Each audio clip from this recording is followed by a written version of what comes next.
Now the part that makes me nervous. It is such, in all honesty, a tremendous honor and a privilege to introduce the next two guests. He is a four-time Tony-winning playwright. I know. With a resume that includes over 30 plays. Wow. She makes me nervous. She's an idol. She's been for years. Six-time Emmy Award winner and a Tony winner. She also has appeared in 3 of his plays, including Masterclass, Ragtime, and the show for which they are each a Tony nominated this year, Mothers and Sons.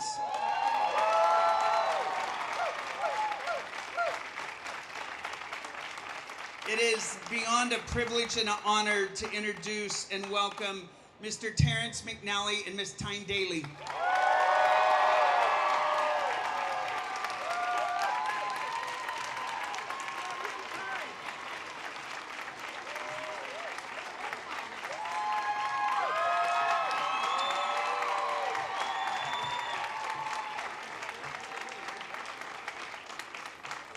Good morning.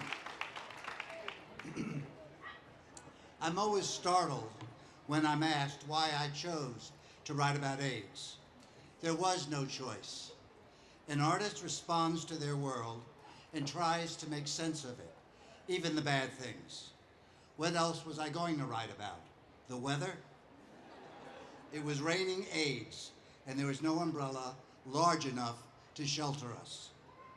I am thankful for the men and women who took to the streets and made our voices heard.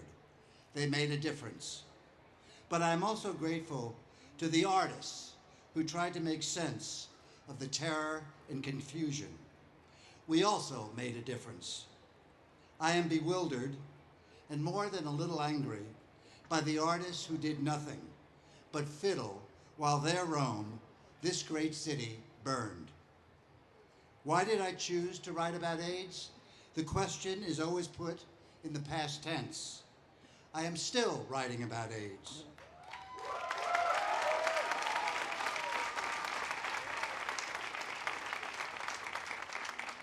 Each of us here this morning, in our own way, is still writing about AIDS. As individuals, as a city, as a nation, we are no more done with AIDS than AIDS is done with us. Its scars are lasting. The trauma has not gone away. But it is to the future we look today. A world without AIDS for sure, but a world that has not forgotten, and we must be vigilant, it never will. A time when AIDS was a death sentence, and those who were infected with it were treated as the unholy damned. I lost 2 partners to AIDS. Robert Dreyfuss was a handsome, gifted young actor with some of the great classical roles already under his belt. He was also, he thought, safely closeted. AIDS kicked that door in with a fury that took our breath away. But there were only 3 of us to share his final agony. Best friends, and there were many of them, professional colleagues, siblings, his own parents even. They all had no idea what was going on behind those drawn blinds on Bleecker Street or in too many rooms at St. Vincent's.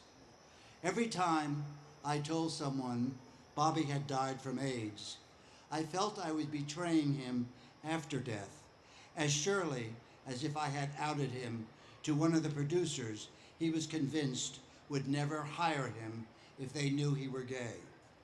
The closet didn't kill Bobby, but the closet kept him from knowing how loved he was. Gary Bonasorte was positive when I met him, but his confidence that he would beat his disease made believers of us all, and no one more than me. We all needed Gary's smile, big heart, and courage in the 80s. Gary was out and proud and militant and had the energy of 50 of the rest of us. He was also an artist. He wrote plays, promising plays, and was one of the founders of Rattlestick Playwrights Theater, which is heading towards its 15th anniversary. That burgeoning theater is as much Gary's legacy as his tireless hours fighting to find a cure to save his world. When Gary died, the world turned out for his memorial at St. Mark's in the Bowery. There was no better reason to come out of the closet than the size of Gary's remembrance that bitter winter morning. I walk for Gary Bonasorte today. I walk for Bobby Drivas. I walk for all the men and women who never had the opportunity of life not cut unreasonably short. So many possibilities denied. So many voices stilled before they could be heard. So many plays about AIDS not written. I weep for them, but I walk in thanks for all that was done to make our lives a safer and better one. I walk in remembrance. I walk in love. If you don't know why we're here this morning, you're the reason I still write about AIDS. Thank you.